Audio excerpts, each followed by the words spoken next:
Bonjour les enfants, comment allez-vous? J'espère que vous êtes en forme et que vous êtes prêts à apprendre, car nous allons continuer notre voyage en grammaire et cette fois, on va découvrir de nouvelles notions telles que la phrase, la ligne, le paragraphe, le texte et la ponctuation. Très bien, commençons par revoir ce qu'on a fait la dernière fois. Alors, on a construit une maison? Ah, nous avons formé des mots à partir de lettres. Très bien les enfants. Alors, je vais vous proposer, pour revoir les points essentiels de la leçon précédente, ce mot-là, d'accord? Je vais vous demander au début, chose très facile, de me compter les lettres et les syllabes de ce mot. Commençons. 1, 2, 3, 4, 5 lettres. Très bien. Maintenant, pour compter les syllabes, il faut bien prononcer les mots et compter les groupes de sons qu'on dit d'une seule voix. Donc, quand je dis le mot héros, donc il y a combien de syllabes? Première syllabe et deuxième syllabe ro. Donc, dans le mot héros, il y a 2 syllabes. Qu'avez-vous remarqué? J'ai dit héros. Je n'ai pas prononcé la première lettre, qui est un H. Je n'ai pas prononcé la dernière lettre, qui est un S. Pourquoi? Est-ce que vous vous souvenez? On a dit que le H, quand il est placé au début d'un mot, il ne se prononce jamais. Qu'il soit un H aspiré, ou bien quel était le deuxième type? Très bien, un H muet. Alors justement, pour distinguer les 2 H, on a dit que le H aspiré, prenez, ou bien le mot qui commence par le H aspiré, d'accord, il est accompagné de le ou bien de la. Je ne peux pas lui mettre le L apostrophe. Et comme le mot héros est un mot masculin, d'accord, je lui mets le. Très bien. Deuxième particularité de ce mot, il y a à la fin le S muet, qu'on ne prononce pas. Pourtant, ce mot-là est au singulier. Je dis le héros. Je parle d'un seul héros. D'accord? Et je mets le S.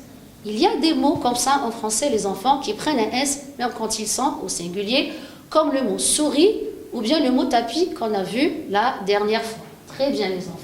Donc, le héros, il commence par un H aspiré et on a dit que le H aspiré n'autorise pas la liaison avec le mot précédent. Très bien. Maintenant, je vais vous poser une question plus difficile. Savez-vous le féminin de ce mot ou bien de ce nom? Hein? Très bien si vous avez trouvé. Alors, le féminin de ce mot, c'est héroïne. Par exemple, je dis, mon papa est un héros. Un héros. Pas de liaison, les enfants. Et je dis, ma maman est une héroïne. Une héroïne. Qu'est-ce que vous avez remarqué? J'ai mis la liaison. Et ce n'est pas par erreur, justement, parce que le H dans le mot héroïne, c'est un H muet. Et le H muet autorise la liaison avec le mot précédent. Comme ici, je vais dire l'héroïne et non la héroïne. D'accord? Si je mets les 2 mots au pluriel, donc plusieurs héros, plusieurs héroïnes, je dis les héros et je dis les héroïnes. Même mot, mais ce n'est pas le même H. Je sais que c'est un peu compliqué, mais ne vous inquiétez pas, vous allez tout apprendre petit à petit. D'accord les enfants? Bravo les héros ou bien les héros? Les héros bien sûr. Très bien. Commençons notre leçon d'aujourd'hui. Qu'est-ce qu'une phrase? Alors, ce que je vais vous proposer, je vais vous donner des exemples et dans chaque exemple, il y aura un élément qui manque, un élément de la phrase qui manque. En trouvant l'élément qui manque, vous allez vous-même trouver la définition de la phrase. On fait comme ça les enfants? Très bien, je compte sur vous. Prenons le premier exemple les enfants. Étoile, les, dents, brille, ciel, le. Lisez, s'il vous plaît, relisez. Très bien. Après, je vais vous demander, est-ce que c'est une phrase? Étoile, les, dents, brille, le ciel. Vous avez répondu non? Très bien. Alors justement, pour que ça soit une phrase, que devez-vous faire? Ou bien, qu'avez-vous fait pour trouver la phrase correcte? Très bien les enfants. Regardez ce qu'on va faire. On doit remettre les mots dans l'ordre, d'accord? Les mots ici, ne sont pas ordonnés. Ils ne sont pas dans le bon ordre. Donc, ce que je devais dire ou bien écrire, je devais commencer par les étoiles brillent dans le ciel. Et là, j'obtiens une phrase correcte. Pourquoi? Parce que les mots sont dans l'ordre. Donc, on a ordonné les mots. Remarquez les enfants que dans une phrase, les mots sont séparés par ce qu'on appelle des blancs. On ne peut pas les rattacher. D'accord? Et cette phrase, elle est composée de combien de mots? 1, 2, 3, 4, 5, 6 mots. Cette phrase est composée de 6 mots. Donc la phrase correcte est « Les étoiles brillent dans le ciel ». Bravo. Alors, on peut commencer notre règle. Que va-t-on dire? La phrase est une suite de mots, ça veut dire ce sont des mots qui se suivent, un après l'autre. Ordonnés. S'ils ne sont pas ordonnés, s'ils ne sont pas mis dans un certain ordre, je ne peux pas dire que c'est une phrase, je vais dire que c'est juste une suite de mots. Bravo les enfants. Continuons. Deuxième exemple que je vous propose, regardez. La pluie apporte un seau pour arroser. Arroser les fleurs, arroser les arbres. Qu'est-ce qui ne va pas dans cette phrase, les enfants? D'abord, est-ce que vous comprenez cette phrase? Vous allez me dire? Non, très bien. Pourquoi? Parce qu'elle n'a pas de sens. Elle n'a pas de sens.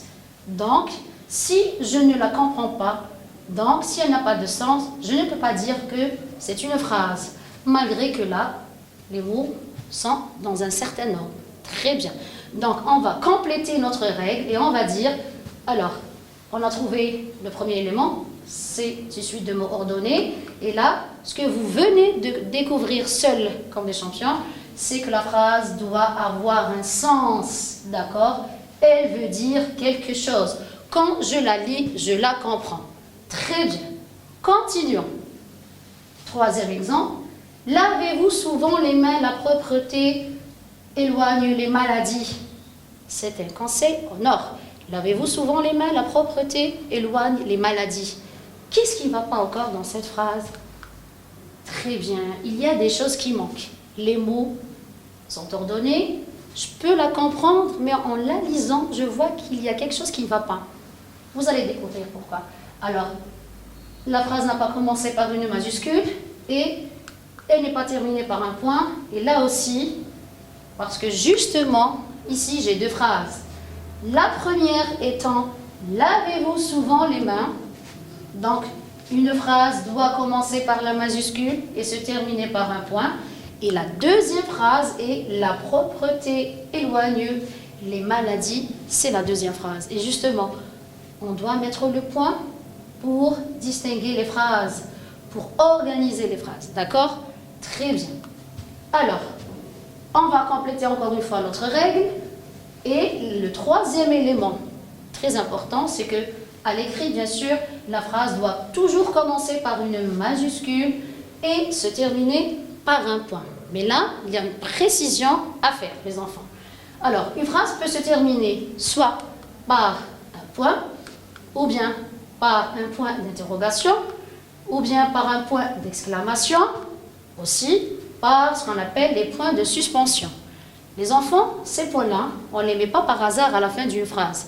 C'est selon ce qu'on veut dire dans la phrase. Regardez par exemple, j'ai repris la même phrase, j'ai changé les points, et vous allez voir que je vais changer ma manière de lire, donc l'intonation de ma voix, c'est la manière de lire, et le sens aussi. Regardez, quand je dis « elle est folle », je suis en train de dire qu'elle est folle, d'affirmer qu'elle est folle, d'accord? Regardez la deuxième, « elle est folle », là je pose une question, je demande « est-ce qu'elle est réellement folle ?» Très bien, regardez. La troisième maintenant. Elle est folle. Et là, je suis étonnée qu'elle soit folle. D'accord? C'est un étonnement. Et la dernière. Elle est folle. Et là, j'hésite à terminer ma phrase. Très bien, les enfants. Nous allons revoir ces points-là tout à l'heure. Allez, à plus tard. Regardons maintenant le quatrième exemple avec lequel on va terminer notre règle. Alors là, je vais vous proposer quoi, les enfants? Regardez, il y a des tirés qui se répètent. Très bien, un dialogue. C'est quoi un dialogue, les enfants? C'est quand deux personnes se parlent. Imaginez que ce dialogue se passe, par exemple, avec vous et votre maman qui vient d'entrer dans la chambre. Regardez, elle va vous poser la question. Que fais-tu? Je regarde. As-tu compris la leçon? Oui. Et j'espère que vous allez répondre par oui, vous aussi. Très bien. Ce que je vais vous demander, c'est de trouver la phrase la plus courte parmi ces 4 phrases. D'accord? Ah, quelle était votre réponse? Je pense que la majorité ont répondu « je regarde », n'est-ce pas? Eh bien non, les enfants. La phrase la plus courte, c'est « oui ». Et oui, « oui » est une phrase. Pourquoi? Regardez d'abord. Elle commence par une majuscule, se termine par un point d'exclamation qui est un point final. Très bien. Et elle veut dire quelque chose. Quand je dis « oui », ça veut dire « j'ai compris la leçon ». Donc, les éléments de la phrase, je les retrouve. Donc, je peux dire que c'est une phrase. Alors, il y a d'autres phrases, les enfants, qui se composent d'un seul mot. D'accord? Comme, regardez, quand on est en classe, les enfants, que vous dit la maîtresse avant de commencer la séance? Elle vous dit « attention » pour attirer votre attention. Après, elle vous dit « silence » pour vous calmer. Après, elle vous demande d'écouter pour bien apprendre. Et à la fin, bien sûr, si vous avez bien écouté, elle va vous dire « merci ». Donc, voici des exemples de 4 phrases, toutes composées d'un seul mot. Mais je vous l'accorde, les phrases que vous allez rencontrer seront le plus souvent composées de plusieurs mots.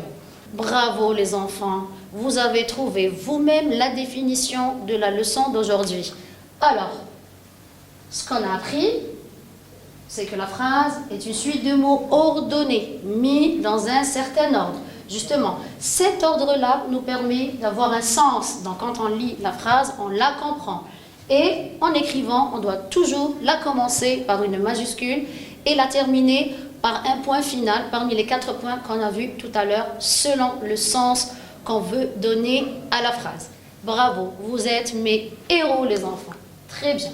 Alors là, ce qu'on devrait ajouter, c'est quand on a vu l'exemple précédent, c'est que parfois une phrase peut être composée d'un seul mot ou bien de plusieurs mots. D'accord? Alors, pour appliquer et pour être sûr que vous avez bien compris, on va faire cette petite activité. Alors, la consigne, c'est très important de bien lire et de bien comprendre. La consigne, les enfants, dit si c'est une phrase ou non. Là, je vous ai proposé 5 phrases. Alors, pour faire cette activité, les enfants, on doit d'abord vérifier les 3 éléments essentiels d'une phrase. Si elle commence par une majuscule, si elle se termine par un point, et bien sûr, si elle a un sens. Si on a les 3 éléments réunis ensemble, là, on pourra dire que c'est une phrase. Si on a un seul élément qui manque, donc là, on va dire que non, ce n'est pas une phrase. Très bien, les enfants. Commençons par la première. J'aime aller à la piscine. Nous allons vérifier. D'accord? Est-ce que cette phrase commence par une majuscule? Eh bien non, je ne vois pas la majuscule. Très bien. Est-ce qu'elle se termine par un point? Oui, je le vois là. Est-ce qu'elle a un sens? Donc je dois relire. J'aime aller à la piscine. Est-ce que je la comprends? Oui, elle a un sens. Mais malgré ça, il y a un élément qui manque. Donc, est-ce qu'on va dire oui ou non, les enfants? Très bien. Non, ce n'est pas une phrase. Très bien. Deuxième exemple. Mon aime chien jouer. Allez-y, vérifiez. Y a-t-il la majuscule? Très bien. Le point? Très bien. Est-ce qu'il y a le sens? Est-ce que je comprends cette phrase? Non. Très bien. Donc, c'est une suite de mots. Ce n'est pas une phrase. Bravo. Troisièmement, la, efface, maîtresse, tableau, le. Encore une fois, vérifions les 3 éléments essentiels. Est-ce qu'il y a la majuscule? Oui. Très bien. Le point, je le vois là-bas. Est-ce qu'il y a le sens? Est-ce que je peux comprendre? Non, bien sûr que non. Donc, est-ce une phrase? Ce n'est pas une phrase. Très bien. Quatrièmement, tous les soirs, mes parents me lisent une histoire. Une histoire, c'est un H. Bravo, muet. Alors, je vais vérifier avec vous. Majuscule, elle y est. Point, il y est.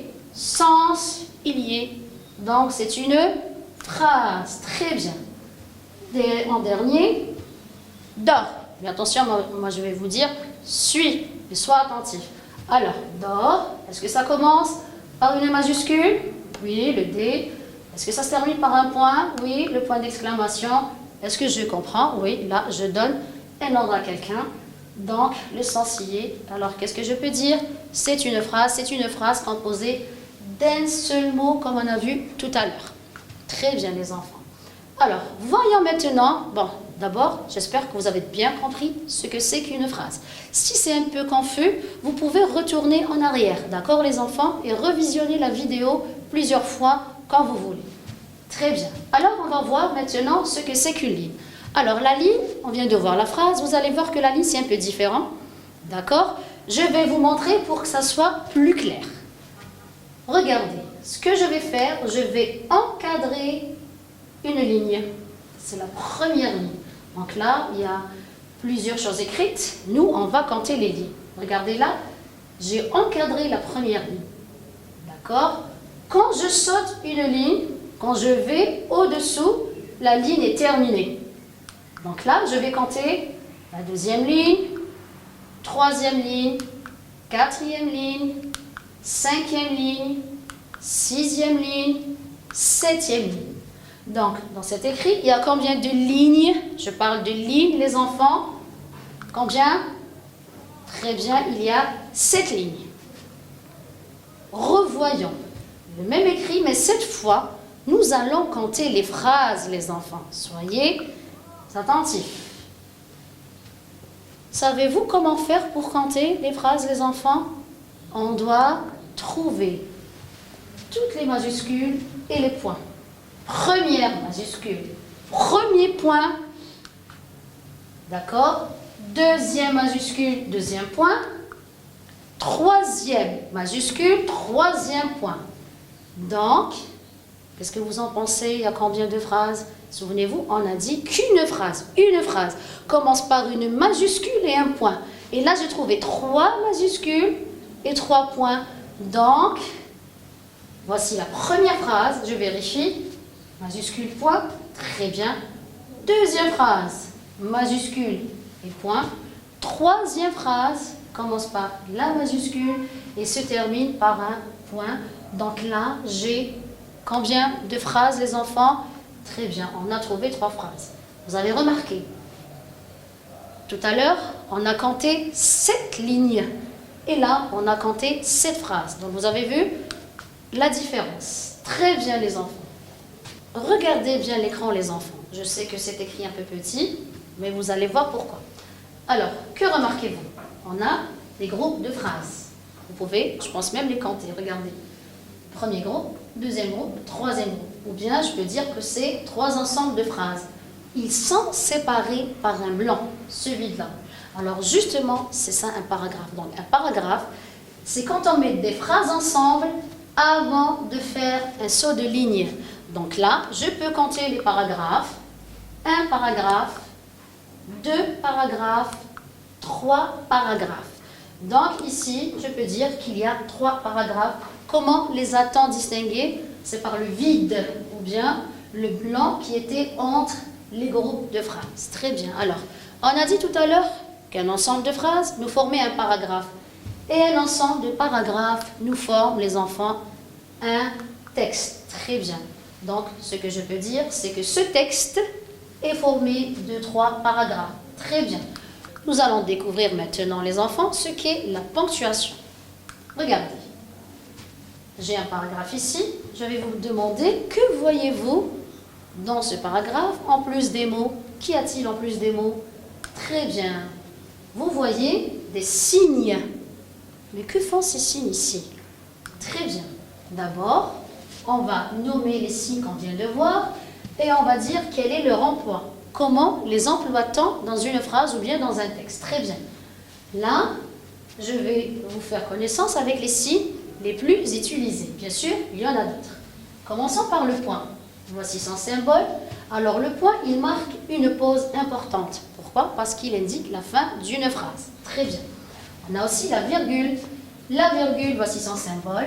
Elle marque une pause plus courte. Ça veut dire quand je la rencontre dans une phrase, je dois m'arrêter pour juste quelques secondes. Très bien. Après, il y a ce qu'on appelle le point-virgule. D'ailleurs, il est composé d'un point et d'une virgule, d'où ce nom. Il marque une pause intermédiaire, c'est-à-dire plus longue que la virgule, mais moins longue que le point. Très bien. Après, on a le point d'interrogation. Alors là, on le met à la fin d'une phrase interrogative, donc à la fin d'une question. Très bien. Le point d'exclamation, on le met à la fin d'une phrase où on exprime une exclamation. Ça peut être un sentiment de joie, de surprise, de colère. D'accord? Il y a aussi les deux points. Ils annoncent une énumération, ça veut dire qu'on va énumérer, on va faire une liste de quelque chose. Très bien. Après, il y a les points de suspension. Ce sont les trois points qui se suivent, les trois amis. Ils abrègent une phrase. Ça veut dire que la phrase n'est pas terminée, mais je vais m'arrêter là. Très bien. Après, on a les guillemets. D'accord? Ils encadrent une citation ou bien un dialogue, comme on a vu tout à l'heure dans notre quatrième exemple. Il y a aussi le tiret. D'accord? Il s'utilise dans les dialogues aussi, comme on a vu dans notre quatrième exemple. Très bien. Donc, ces signes-là, cet ensemble de signes, nous forment ce qu'on appelle la ponctuation. Très bien, les enfants. Alors, justement, pour voir quelle est l'importance, quelle est l'utilité de la ponctuation, car on ne la met pas par hasard, je vais vous donner cet exemple-là. Suivez bien. La sœur d'Ali a dit à Amira est tellement gentille. Je vous ai laissé bien sûr la majuscule et le point, car c'est une phrase. Qu'est-ce qui ne va pas dans la phrase des enfants? Relisez. La sœur d'Ali a dit Amira est tellement gentille. On ne sait ni qui parle, ni qui est gentil. On a deux noms propres, Ali et Amira. On a l'adjectif gentil, mais qui est gentil et qui est-ce qui dit que l'autre est gentil, on ne sait pas. Regardez la différence maintenant. Regardez quand je mets la ponctuation à la phrase. J'ai mis les guillemets car il y a quelqu'un qui parle ici. Ce sont les paroles de quelqu'un. Justement, voyons qui parle. La sœur d'Ali a dit Amira est tellement gentille. Qu'est-ce que vous avez compris, les enfants? Très bien. Ici, c'est Amira qui parle. Et Amira est en train de dire que la sœur d'Ali est tellement gentille. La sœur d'Ali est tellement gentille. Très bien. Donc là, qu'est-ce qu'on déduit, les enfants? Que la ponctuation nous aide à mieux comprendre une phrase ou bien un texte. Donc, elle nous aide à mieux comprendre. Regardons, j'ai gardé la même phrase, mais j'ai changé la ponctuation. Regardez ce que j'ai fait. La sœur d'Ali a dit deux points. Donc, c'est quelqu'un qui va parler. Amira est tellement gentille. Qui parle ici? C'est la sœur d'Ali. On ne sait pas comment elle se prénomme.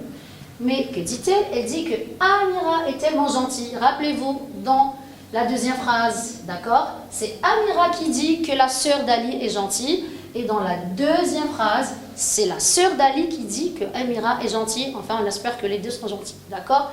Alors, qu'est-ce que vous avez remarqué? Que, premièrement, la ponctuation nous aide à mieux comprendre un texte. Et que, deuxièmement, d'accord, le sens de la phrase change selon la ponctuation. Donc, elle joue un rôle très important dans la compréhension d'un texte. Très bien, les enfants. Voyons la règle maintenant.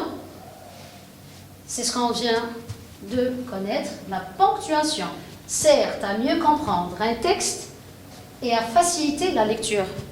Au début, dans la phrase non ponctuée, où il n'y avait pas de ponctuation, on a hésité à lire, où est-ce qu'on devait s'arrêter, ou marquer une pause. On ne savait pas. Donc, la ponctuation est là pour nous aider à lire et à comprendre. Très bien. Alors, en fait, c'est quoi? Elle est représentée par différents signes, tels que les deux points, la virgule, le point, ainsi de suite, sans oublier, par exemple, les parenthèses, et il y en a d'autres. D'accord, les enfants? Alors, à l'écrit, elle est obligatoire. Pourquoi? Car sans elle, sans ponctuation, les textes n'ont aucun sens. Cet ensemble de signes permet d'organiser le texte en plusieurs phrases. Imaginez, sans point, comment je vais compter les phrases? Comment alors je vais compter les paragraphes? Comment vais-je comprendre un texte? Très bien, les enfants. Alors, pour appliquer ce qu'on vient d'apprendre, je vous demande dans cette activité d'ajouter les points et les majuscules qui marquent les phrases. Très bien. Alors, je vous ai aidé un peu pour ne pas trop vous perdre. Je vous ai dit qu'il y avait 4 phrases dans ce paragraphe. Allez, on va le lire ensemble. Le lion vit en famille. On l'appelle le roi des animaux. Le mâle porte une crinière, mais pas la femelle. Le lion mange des girafes, des zèbres, des antilopes et des gnous. Un petit instant de réflexion. Très bien. Corrigeons. Alors là, première phrase. Donc je devais mettre la première majuscule. Où se termine la phrase? Très bien. Le lion vit en famille. Première information. Très bien. Après, on devait mettre encore une deuxième majuscule. Et où se termine, à votre avis, la deuxième phrase ici? C'est une deuxième information. On l'appelle le roi des animaux. Très bien. Maintenant, on va parler d'autre chose. C'est comme ça que je dis, ou bien que je compte une nouvelle phrase. Le mâle porte une crinière, mais pas la femelle. Donc là, c'est ma troisième phrase. Très bien. Et là, encore une fois, on va parler d'autre chose. On va donner une autre information. Donc, le lion, c'est une nouvelle phrase, mange des girafes, des zèbres, des antilopes et des gnous. Et là encore, on devait mettre des virgules, les enfants. Très bien. Alors, avant de terminer, je vais vous donner un petit devoir à faire, les enfants, afin que vous compreniez encore mieux. Alors, mets les majuscules et les points, puis compte les lignes et les phrases. Donc, ce petit devoir englobe toutes les notions qu'on a vues. Donc, vous allez d'abord mettre les majuscules et les points, d'accord?